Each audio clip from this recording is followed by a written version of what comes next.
Ok, voy a hablar un poquito acerca de algunas recomendaciones, algunas findings que encontré en mi experiencia trabajando en la industria de efectos visuales y animación.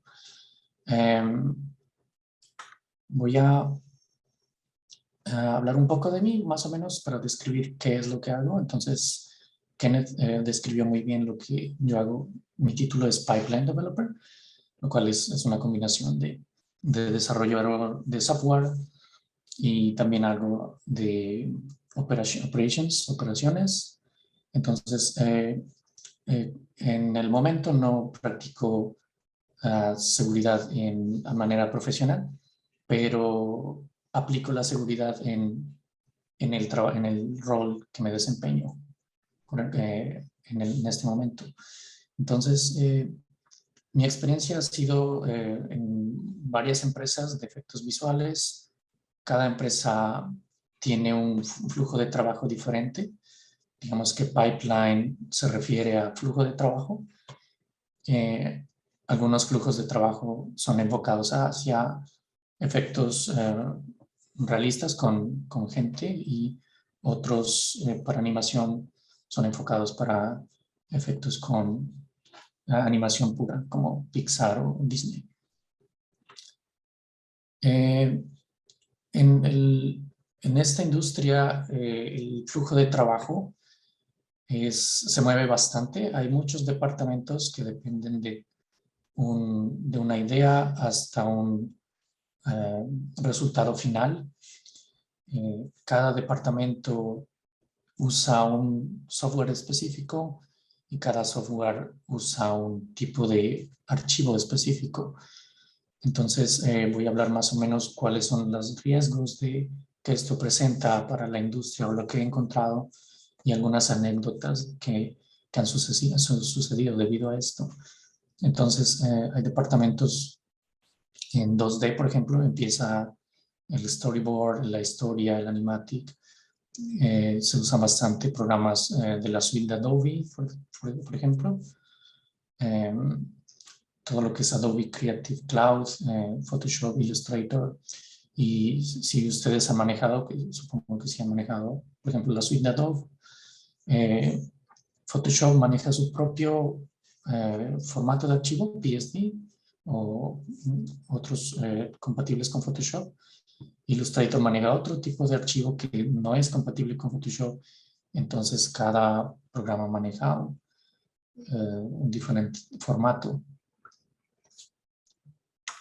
Eh, Y cambiando también a la parte de vulnerabilidades de trabajo desde casa, esto aplica para varias industrias, pero fue bastante abrupto el cambio desde el inicio de la pandemia para el trabajo desde casa en los efectos visuales y cómo esto afectó en la parte de seguridad. Entonces, en el inicio, cuando prepandemia, la mayoría de las compañías de efectos visuales o animación en su mayoría siempre fue trabajo en on-site, en el lugar. Y, y debido a la pandemia hubo una demanda de trabajo desde casa muy abrupta. Entonces, muchos de estos sistemas no estaban preparados para compañías, por ejemplo, que tienen 500 empleados o 1000 empleados, a garantizarles una conexión segura desde sus dispositivos personales hacia la información de la empresa, que vamos a ver, este tipo de información es delicada porque se trabaja con ciertos clientes que manejan confidencialidad bastante segura. Entonces, tenemos riesgos o vulnerabilidades el, en, el, en varias etapas, por ejemplo, en cómo está configurado el entorno en la casa. Eh, por ejemplo, el entorno de trabajo en casa no es ideal para la privacidad de ciertas escenas, de ciertas películas que no han sido anunciadas. También si la persona está trabajando en un entorno en el que otras personas están alrededor, que pueden ser familiares, que no tienen la mala intención, pero pueden mirar alguna información que es privada y que no debe ser revelada, pero termina siendo revelada y termina siendo un problema tanto para la empresa como para el cliente. Entonces, estas vulnerabilidades han sido bastante notables. También es más difícil controlar la información en dispositivos personales, como podemos conectarnos desde laptops o podemos conectarnos desde celulares con este tipo de información privilegiada. Es mucho más difícil este control.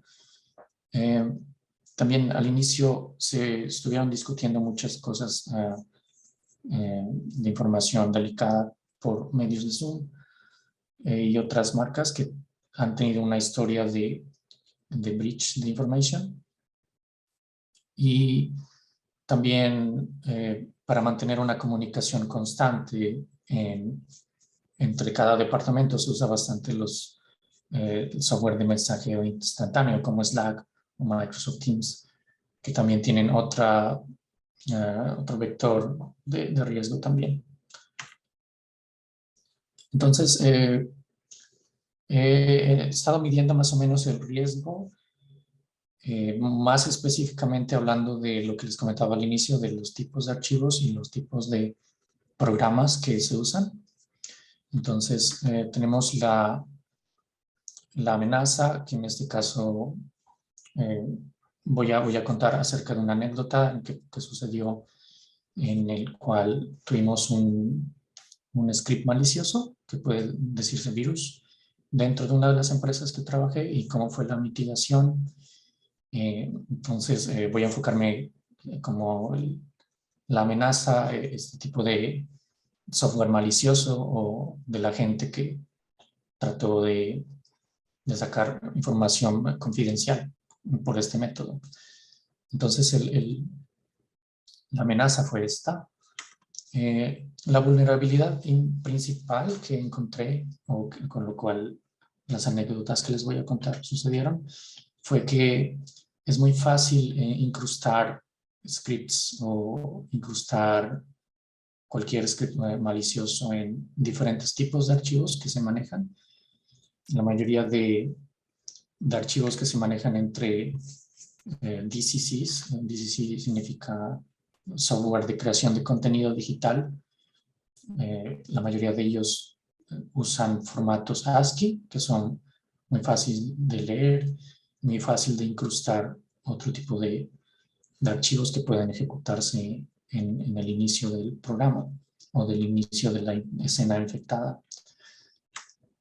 Y el asset sería el valor del asset, que en este caso sería información confidencial que afecta tanto en penalizaciones monetarias para la empresa, también afecta las relaciones entre la empresa y el cliente, también afecta el riesgo de perder información o que esta información sea secuestrada y que haya un posible ataque de ransomware, exigiendo dinero hacia la empresa y hacia el cliente también, y también una posible detención de servicios o baja de servidores.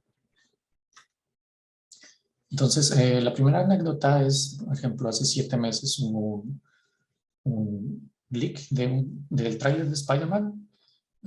Fue popular y pareció que no afectó mucho. Realmente fue popular por una semana y después como que se desvaneció. Pero realmente afectó bastante la empresa, la industria de los de efectos visuales y de la animación, porque debido a esto, siendo Disney un cliente muy grande que ofrece, o sea, que tiene muchas conexiones con la mayoría o si no todas las empresas de efectos visuales, hubo un cambio abrupto en las políticas y en la manera de trabajo de las empresas. Entonces, este leak fue no intencional, supuestamente, fue por un punto que tocamos anteriormente acerca del entorno del trabajo. Entonces la persona, el artista, estaba en su trabajo y dejó su workstation, su computador sin bloquear. Entonces un familiar, simplemente un niño o algo así, tomó un video de algo de Spider-Man que es bastante famoso, pero que no debería salir a la luz tan temprano. Y lo publicó en TikTok o en alguna otra red social. Entonces, esto afectó bastante todo el flujo de trabajo ahora con, con el trabajo desde casa. Y en el inicio también hubo una amenaza, digamos, al trabajo desde casa también. Entonces, la mayoría de las encuestas muestran que la mayoría de los empleados de efectos visuales prefieren trabajar desde casa o por lo menos una modalidad híbrida, y esto tal vez estaba reduciendo esa posibilidad de tener un trabajo desde casa permanente o híbrido. Entonces, debido a esto, hay muchas empresas que están ahora trabajando desde oficina 100%. Debido a esto, hay nuevas políticas de Disney, hay entrenamiento y seguridad un poco más fuerte. Es más difícil llegar a convenios con ellos debido a esto, y más restricciones de trabajo desde casa debido a esto. Algunas de ellas eran necesarias y buenas, digamos, positivas, pero otras, digamos, redujeron un poco la flexibilidad de trabajo. Entonces, a partir de esto, las empresas trataron de mejorar la seguridad y qué tipo de protecciones se llegaron a implementar. Principalmente, obviamente, el Virtual Private Network, VPN, que inicialmente no era muy usado debido a que todos estaban en la oficina. Habían uno que otros configuraciones para VPN, pero no suficiente como para 500 empleados y mantener la velocidad de trabajo al mismo tiempo. Entonces ha habido bastante mejoras en esto. Ha habido nuevos puertos de trabajo como PCO IP que mejoran el rendimiento y la seguridad al mismo tiempo. Al inicio no se usaba mucho el Multi-Factor Authentication. Ahora está mucho más masificado para todo, para el ingreso del VPN y también para aplicaciones en específico como Jira, sitios web que se necesite para desarrollar, por ejemplo GitHub. Todas requieren ahora Multi-Factor Authentication para trabajar como política interna de la empresa. Educación en seguridad para todos, para artistas y managers. Desde que sucedió eso, hemos tenido periódicas entrenamientos, lo cual es muy positivo para saber cómo evitar el phishing, cómo evitar todos los tipos de threats. Hay un mejor actualización de sistemas, porque en el pasado algunos sistemas no se utilizaban, porque estaban funcionando bien, etcétera, o porque ciertas tecnologías no estaban compatibles con otras. Entonces ahora hay como un mejor ubicación en esa parte. Y también las restricciones de manejo de datos, por ejemplo, el clipboard, eso ha sido bastante, digamos, suena no muy importante, pero es bastante importante para la velocidad de trabajo de los artistas y también para las personas que hacen soporte o desarrollo de software.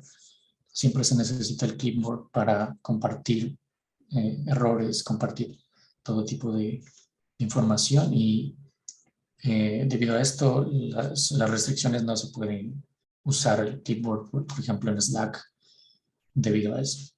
Es una inconveniencia, pero es más seguro.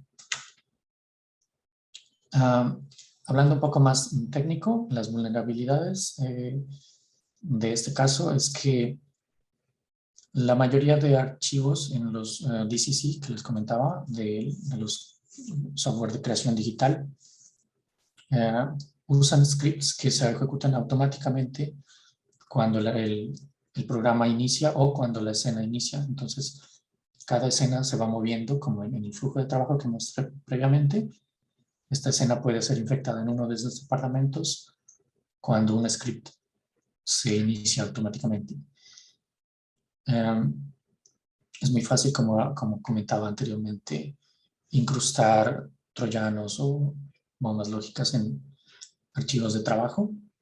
Un caso de esteganografía, que es lo que me sucedió, voy a hablar un poco más en detalle. Y ransomware, que puede ser un resultado de eso, si el atacante entró y logró ubicarse en estos archivos de trabajo, puede demandar un ransomware.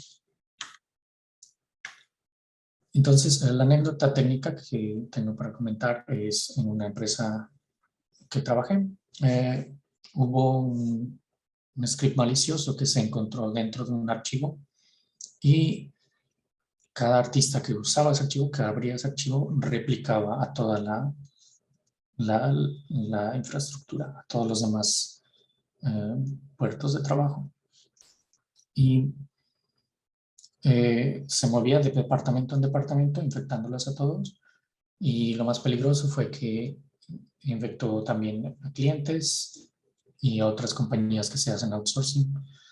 Y en esta industria se usan bastante los outsourcing, entonces hay muchas compañías de diferentes partes del mundo que hacen algo específico de la escena y se comparten la misma escena. Entonces esto se va proliferando.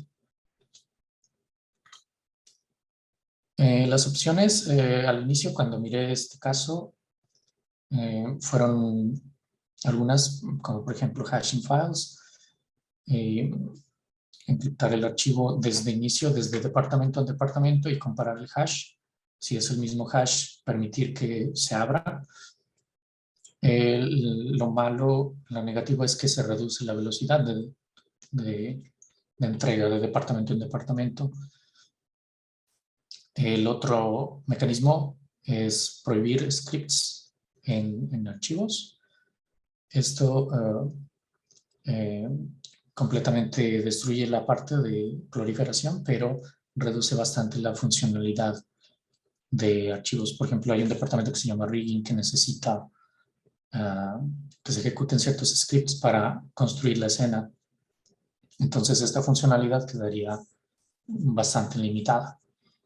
Y hay otras herramientas como los Autodesk Security Tools, pero ellos solo son enfocados para ciertos programas como Maya o 3ds Max y se deprecia muy rápidamente con los nuevos tipos de ataques más sofisticados.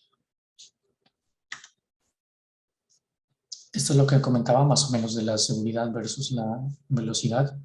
Entonces, debido a la naturaleza de la industria, el flujo de trabajo tiene que ser rápido para poder entregar al cliente con los deadlines que se especificaron al inicio. Entonces, la velocidad de entrega desde un departamento a otro y la seguridad de enviar un archivo desde la compañía interna hacia un outsourced, una compañía externa, y con el cliente, la misma comunicación de dentro para afuera. Entonces, con un poco de investigación, encontré que Linux y Python han sido muy importantes para esto y cómo se mitigó fue haciendo un script en Python para automatizar la detección de este tipo de scripts maliciosos. Entonces, lo que se hizo inicialmente fue hacer un whitelist y un blacklist. Entonces, se filtraban palabras clave que se usan en todos los departamentos y se baneaban las palabras clave que son completamente foráneas y que pueden ser potencialmente maliciosas. Con esto se pudo hacer con Linux un cron job que básicamente hacía un horario de ejecución de este script para analizar y sanitizar también los archivos que van de un departamento a otro. Y también un script de Python que automáticamente cada, cada archivo creado por un DCC podía ser analizado al inicio antes de enviarlo a otro departamento.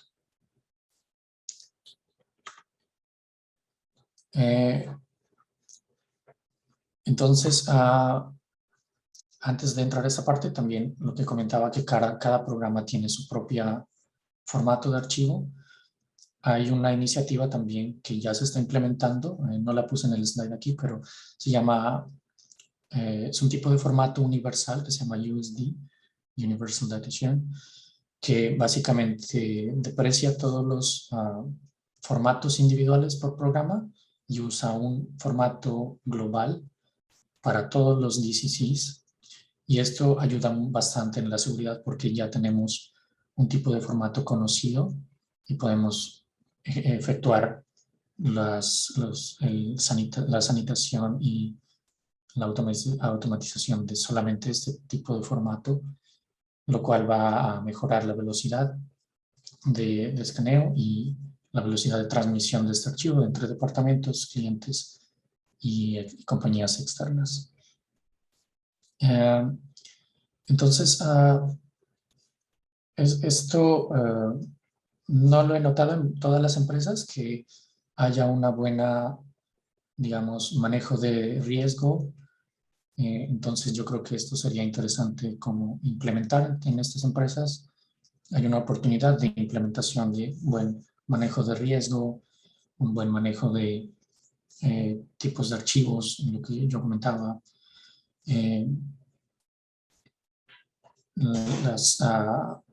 He visto que en las compañías la seguridad en los pipelines no es una prioridad. La prioridad es simplemente entregar o hacer más eficiente la entrega, pero no la seguridad. Entonces esto es algo interesante para saber. Muchas compañías no tienen un risk management, ¿no? Un modelo de riesgo definido. Entonces esto es una gran vulnerabilidad para atacantes potenciales.